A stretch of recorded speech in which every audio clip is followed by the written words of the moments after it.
président américain Donald Trump appelle les Iraniens à prendre le contrôle des institutions, soit en disant que l'aide est en route.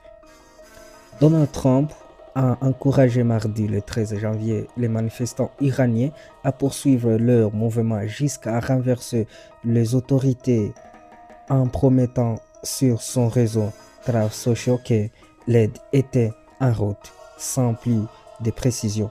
Plusieurs pays européens comme l'Allemagne, la Finlande, Danemark ou la Grande-Bretagne ont également convoqué les ambassadeurs iraniens en poste dans leur pays pour dénoncer la répression des manifestations.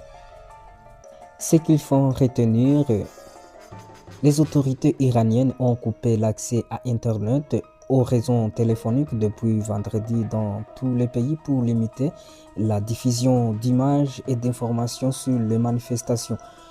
Trump a déclaré dimanche que le dirigeant iranien avait appelé pour négocier après ces menaces d'opérations militaires, alors que la République islamique est aux prises avec des manifestations massives contre le gouvernement.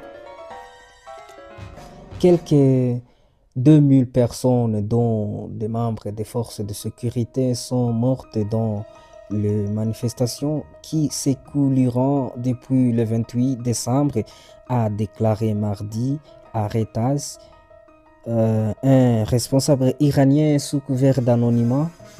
Au moins 734 manifestants ont été tués en Iran depuis le début du mouvement de contestation contre le pouvoir, a annoncé mardi l'ONG Iran Human Rights, IHR, basée à Norvège, selon laquelle le nombre réel des morts pourrait s'élever à plusieurs milliers.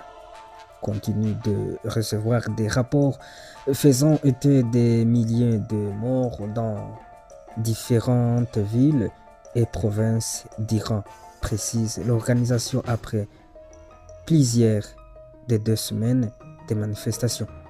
Aujourd'hui, mardi le 13 janvier, le président américain Trump a encouragé les manifestants iraniens à poursuivre leur mouvement jusqu'à renverser les autorités en promettant sur son réseau social que l'aide était en route sans plus de précision. Patriotes iraniens